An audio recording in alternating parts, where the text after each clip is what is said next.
Hi, my name is Scott Cappos, and I'm here today to help you learn the Javelin. We're going to start with a series of warm-up drills to get the athletes ready to throw. Then we're going to go through a teaching progression for beginners to learn the Javelin, followed by some of the more advanced exercises we do with our elite throwers. In addition, we're going to do several medicine ball throws and other training drills to help you get better at the Javelin.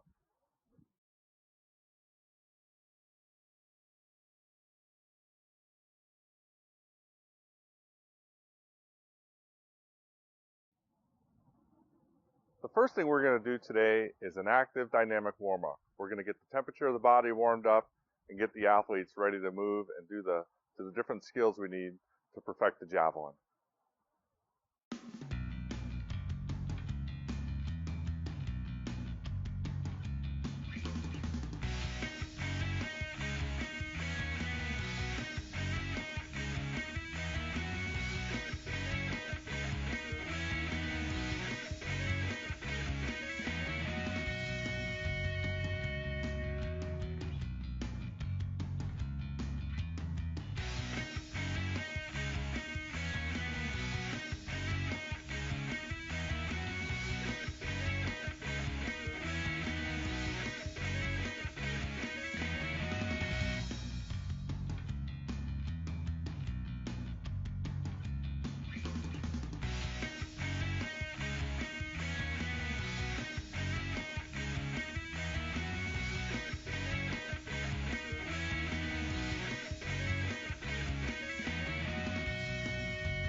Okay, we're going to go over some of the equipment for the Javelin. There are several different types of Javelins that we use to throw. We have a tailwind Javelin that has more of a blunt tip, as you can see here. The point is not as fine as you would see in a headwind Javelin. And then we also have Javelin boots. We use spikes in the bottom of the Javelin, and usually the left side has more spikes in the rear heel, and then the right foot is a more dynamic foot, so generally the spikes are only in the front of the shoe. As you can see here, you only see javelin spikes only have three. Matt has 3 spikes in the front and none in the back. But on his left shoe, he has a full set of spikes for throwing. Now with the javelins, they're rated by distance, but really it's more by stiffness. So if you have a higher rated javelin, such as an 80 or 90 meter javelin, it's more stiffer than a 70 meter javelin. It doesn't really relate that much to how far you throw. So you need to find a javelin that suits how far you throw and one that feels good. And the same thing with tailwind and headwind javelins. Oftentimes it's best just to find a javelin you like and throw that javelin versus trying to throw different javelins in different conditions.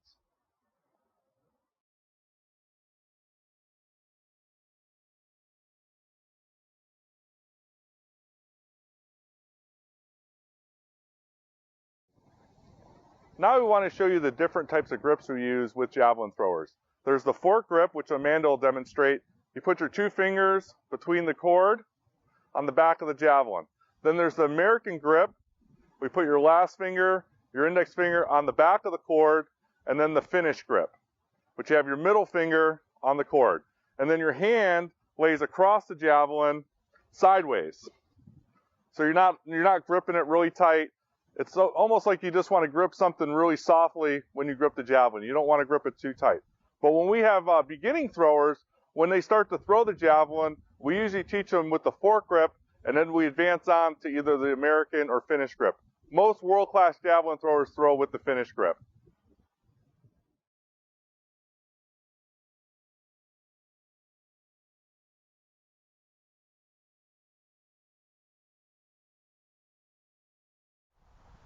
The first drill we do for beginning javelin throwers is we use a fork grip. Matt's going to step in, get a fork grip. He's going to have his feet together. He's going to short arm to throw. So he's going to just kind of have the throw here, and he's going to try to flick the javelin down and throw it maybe about 30 feet in front of him. He's just going to arch back and get a little spin on the javelin. Good. Let's try that again.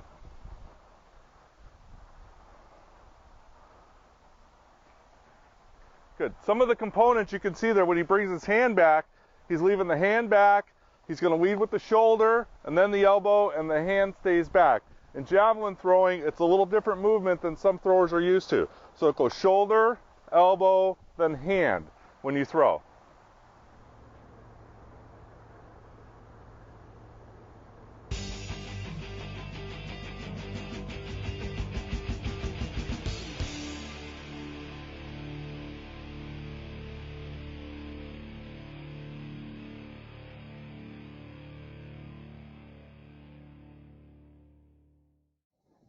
So the next exercise we do in the teaching progression for the javelin is the same movement we did before with short arming the javelin to learn the motion, but now we have our left foot in front, our right foot in back for a right-handed thrower. Matt's just going to lean back a little bit and snap the javelin and get some flick on it. Do that one more time.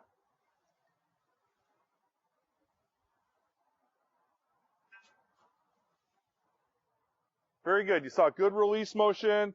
Elbow high, hand behind the shoulder, and he works on just flicking the javelin down, getting some rotation and some spin on the implement.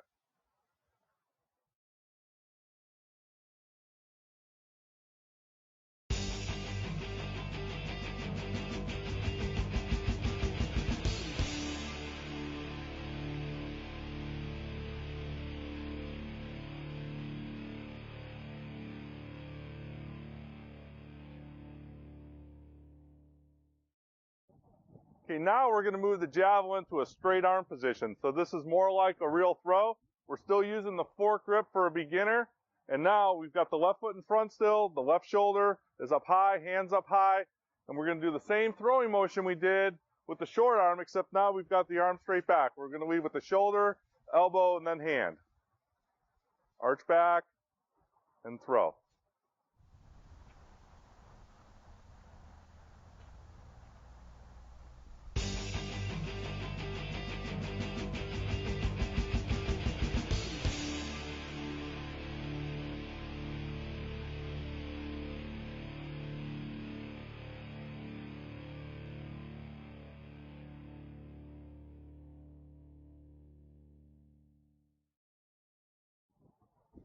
Okay, now if your javelin thrower is having trouble with the release, we'll go to a physio ball and a ball to throw. Usually it's pretty light, and they'll work on the arm action from a seated position.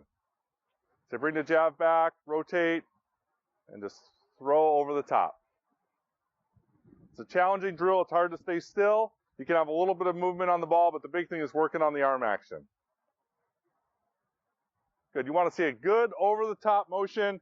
You want the shoulder to lead the throw, then the elbow, and keep the hand back as long as possible.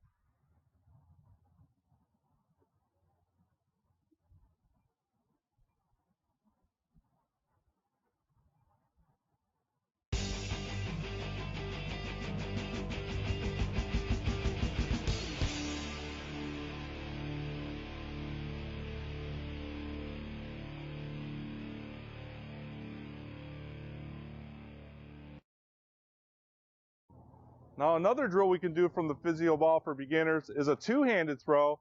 Javelin thrower will have both hands on the ball. They'll arch back and get a nice flick on the javelin, on the ball. You see they're getting a good arch. They're still leading with the shoulder and the elbow, and the hand stays back. You can arch back more on that drill or arch a little bit. Depends on the preference of the athlete. Or more advanced skills like what Matt's doing, where they really arch back.